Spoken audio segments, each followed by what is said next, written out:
చంద్రుడు రాత్రిపూట ఆకాశంలో మనకు ఎప్పుడూ తోడుండేవాడు. కాని దాని గురించి మనకు నిజంగా ఎంత తెలుసంటారు? అసలు తెలుసా? ఈరోజు మనం చంద్రుడికి సంబంధించిన కొన్ని విచిత్రమైన సైంటిఫిక్ విషయాలు, ఇంకా వినడానికి నమ్మశక్యంగా లేని కొన్ని కుట్ర సిద్ధాంతాల గురించి తెలుసుకుందాం. మన రాత్రులకు వెలుగునిచ్చేది, సముద్రంలో అలలను కంట్రోల్ చేసేది అదే చంద్రుడు. కాని ఒకవేళ ఆ చంద్రుడు మనమనుకుంటున్నట్టుగా లేకపోతే? ఆలోచించండి. ఈ ఒక్క చిన్న ప్రశ్న నుంచే ప్రపంచంలోనే అత్యంత పాపులర్ అయిన విపరీతమైన కాన్స్పిరసీ థీరీలు పుట్టాయన్నమాట. సరే, ఆ ప్రశ్నలకు జవాబులు వెతకడానికి ముందు మనం కొన్ని నిజాలు చూడాలి. ఇవి ఊరికే ఎవరో చెప్పినవి కావు, సైంటిస్టులు కూడా ఒప్పుకున్న వింత నిజాలు. అసలు ఈ రహస్యాలే ఈ కాన్స్పిరసీ థియరీలన్నిటికీ పునాది వేశాయి. ఇప్పుడు ఇక్కడ స్క్రీన్ మీద కనిపిస్తున్నవే కాన్స్పిరసీ థీరీలు కాదు, సైంటిస్టులనే కన్ఫ్యూజ్ చేస్తున్న ఫ్యాక్ట్స్. వినండి. చంద్రుడి ఆర్బిట్ అంటే కక్ష ఆల్మోస్ట్ ఒక పర్ఫెక్ట్ సర్కిల్లో ఉంటుంది. దాని సైజ్తో పోలిస్తే దాని సాంద్రత చాలా తక్కువ. ఇంకా విచిత్రమేంటంటే దాని ఉపరితలం మీదున్న రాళ్లు లోపల ఉన్న రాళ్ల కంటే పాతవి. ఎలా? అంతేకాదు, ఎంత పెద్ద ఆస్ట్రాయిడ్ గుద్దుకున్నా సరే అక్కడ ఏర్పడే గుంతలన్నీ దాదాపు ఒకే లోతులో ఉంటాయి. అన్నిటికన్నా షాకింగ్ విషయం, అపోలో ఆస్ట్రోనాట్స్ ఒక వస్తువుని చంద్రుడి మీద పడేస్తే అది గంటల తరబడి ఒక పెద్ద గంటలా మోగింది. ఎందుకిలా? ఎందుకు? ఇప్పుడు ఈ నంబర్ చూడండి, 400. ఏంటిది? ఇది చాలా అద్భుతమైన మ్యాథమెటికల్ కోయిన్సిడెన్స్. సూర్యుడు చంద్రుడి కంటే సరిగ్గా 400 రెట్లు పెద్ద. అదే టైంలో భూమి నుంచి సరిగ్గా 400 రెట్లు దూరంలో ఉన్నాడు. అందుకే భూమి మీద నుంచి చూస్తే ఆ రెండూ ఒకే సైజులో కనిపిస్తాయి. మనకు పర్ఫెక్ట్ సోలార్ ఎక్లిప్స్ వస్తుంది. ఇది కేవలం అనుకోకుండా జరిగిందా, లేక దీని వెనుక ఏదైనా డిజైన్ ఉందా? ఈ వింతలన్నీ, ఈ ప్రశ్నలన్నీ కలిసి మనల్ని ఒక పిచ్చి ఆలోచన వైపు తీసుకెళ్తున్నాయి. ఒకవేళ చంద్రుడు సహజంగా ఏర్పడింది కాకపోతే? ఇక్కడే మనం మొదటి అత్యంత సంచలనాత్మకమైన థియరీలోకి అడుగుపెడుతున్నాం. అదేంటంటే, చంద్రుడు ఒక ఆర్టిఫిషియల్ స్పేస్ షిప్, లోపనంతా బోలుగా ఉండే ఒక వ్యోమనౌక. అయ్యో, ఇదేదో ఇంటర్నెట్లో ఎవరో చెప్పిన కథ అనుకుంటున్నారా? కానే కాదు. 1970లో ఇద్దరు టాప్ సోవియట్ సైంటిస్టులు మిఖాయిల్ వాసిన్, అలెగ్జాండర్ షెర్బకో వాళ్ల దగ్గరున్న డేటానంతా ఎనలైజ్ చేసి ఇదే మాట చెప్పారు. వాళ్ళు చెప్పిందేంటంటే, చంద్రుడు కేవలం బోలుగా ఉండటమే కాదు, అది చాలా కాలం క్రితం ఇక్కడికి ప్రయాణించి వచ్చిన ఒక స్పేస్ క్రాఫ్ట్ అని. ఇది ఈ థియరీకి ఊహించని బలాన్నిచ్చిందనమాట. ఈ థియరీకి సపోర్ట్గా ప్రపంచవ్యాప్తంగా ఉన్న పురాతన కథల్లో కూడా కొన్ని ఆధారాలు కనిపిస్తాయి. ఉదాహరణకి, బొలివియాలోని టియాహునాకో ప్రజలు చంద్రుడు ఈ మధ్యనే ఆకాశంలోకి వచ్చాడని నమ్మేవారు. గ్రీకులైతే ఏకంగా చంద్రుడు లేని కాలం గురించి, అప్పుడు బతికిన మనుషుల గురించి రాశారు. ఆఫ్రికాలోని జూలు తెగ కథల్లో ఇద్దరు అన్నదమ్ములు బోలుగా ఉన్న ఒక గుడ్డుని ఆకాశంలోకి దొర్లించారని, అదే చంద్రుడుగా మారిందని ఉంది. చూడండి, వేరువేరు దేశాలు, వేరువేరు కాలాలు, కాని కథలో మాత్రం ఒకే రకమైన పోలిక. ఇదంతా కేవలం యాదృచ్ఛికమా, లేక మన పూర్వీకులు ఏదైనా చారిత్రక నిజాన్ని మనకు చెప్పడానికి ప్రయత్నిస్తున్నారా? సరే, ఇప్పటివరకు విన్నది ఒకే ఎత్తైతే ఇప్పుడు మనం ఇంకా లోతుగా మరింత విచిత్రమైన థియరీలోకి వెళుతున్నాం. ఒకవేళ చంద్రుడు కేవలం స్పేస్షిప్ మాత్రమే కాకపోతే? అదే మనందర్నీ బంధించి ఉంచే ఒక కంట్రోల్ సెంటర్ అయితే? ఈ థియరీ ప్రకారం మనం ఒక కాస్మిక్ ప్రిజన్లో ఉన్నామన్నమాట, ఒక విశ్వ కారాగారం. మరి జైల్కి జైలర్లెవరు?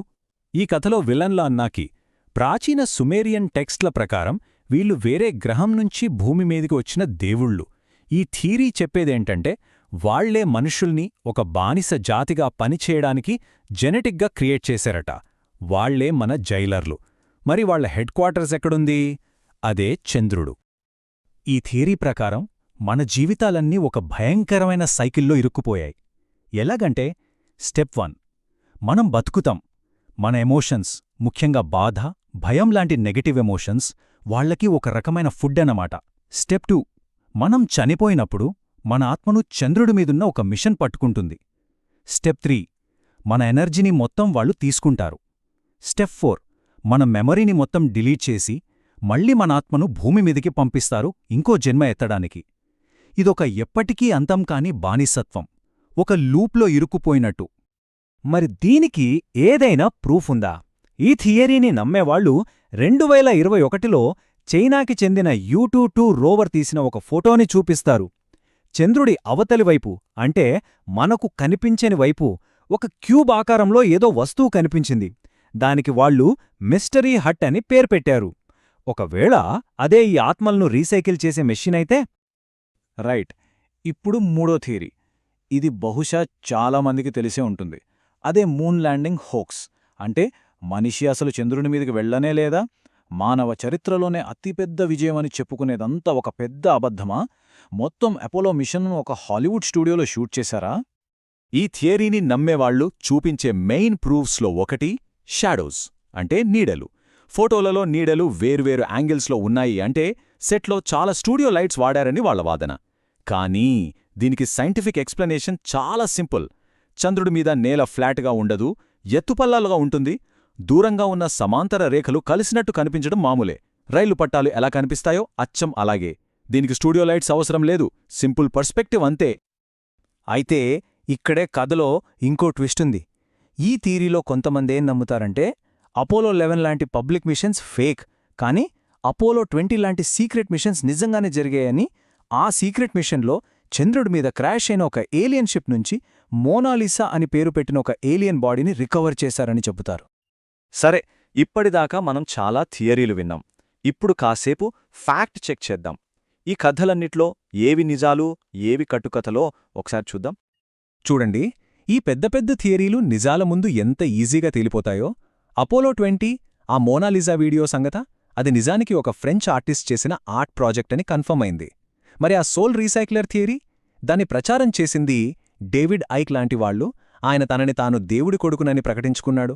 ఇక ఫేక్ ల్యాండింగ్ ఫోటోల విషయానికొస్తే ప్రతి అనుమానానికి హై క్వాలిటీ ఒరిజినల్ ఫోటోల్లో బేసిక్ ఫిజిక్స్లో సింపుల్గా జవాబు దొరుకుతుంది. అయితే మరి ఆ మొదటి ప్రశ్న సంగతేంటి? చంద్రుడు గంటలా ఎందుకు మోగాడో? దీనికి కూడా చాలా సింపుల్ సైంటిఫిక్ రీజన్ ఉంది. భూమిని ఒక తడి స్పాంజ్లా అనుకుందాం. అది వైబ్రేషన్స్ని త్వరగా పీల్చేసుకుంటుంది. కాని చంద్రుడు అలా కాదు. అది నీళ్లులేని, గట్టిగా, పొడిగా ఉండే ఒక పెద్ద రాయి. సో దానిమీద ఏదైనా తగిలితే ఆ వైబ్రేషన్స్ చాలాసేపటి వరకు ప్రయాణిస్తూనే ఉంటాయి. అచ్చం ఒక పెద్ద గంట మోగినట్టే. అయితే మొత్తం మీద మనం అర్థం చేసుకోవాల్సిందేంటి? ఓకే, మనం విన్న కొన్ని కథలు, వీడియోలు కట్టుకథలు కావచ్చు, కాని అలాగని చంద్రుడికి సంబంధించిన అన్ని రహస్యాలు తెలిసిపోయాయని కాదు. గుర్తుందా మనం మొదట మాట్లాడుకున్న ఆ సైంటిఫిక్ వింతలు? వాటికి ఇప్పటికీ సరియైన సమాధానాలు లేవు. ప్రశ్నలు ఇంకా మిగిలే ఉన్నాయి. ఉదాహరణకి ఈ సంఘటన చూడండి. 1965లో కార్ల్ వోల్ఫ్ అనే ఒక యుఎస్ ఎయిర్ఫోర్స్ సార్జెంట్కి ఒక నాసా టెక్నీషియన్ సీక్రెట్గా కొన్ని ఫోటోలు చూపిస్తూ, అన్నట్టు మేము చంద్రుడి వెనుకవైపు ఒక బేస్ కనుక్కున్నామని చెప్పాడట. కార్ల్ వోల్ఫ్ ఈ విషయాన్ని ప్రమాణం చేసి చెప్పాడు. ఆ ఫోటోలు ఇప్పటికీ బయటికి రాలేదు. కాబట్టి మనం విన్న కొన్ని కథలు కట్టుకథలే కావచ్చు, నిజమే. కాని ఆ వెండి వెలుగు వెనక, ఆ చంద్రుడి చీకటి నీడల్లో ఇంకా ఎలాంటి రహస్యాలు దాగున్నాయో ఎవరికి తెలుసు? నెక్స్ట్ టైం ఆకాశంలో చంద్రుణ్ణి చూసినప్పుడు ఒక్కసారి దీని గురించి ఆలోచించండి.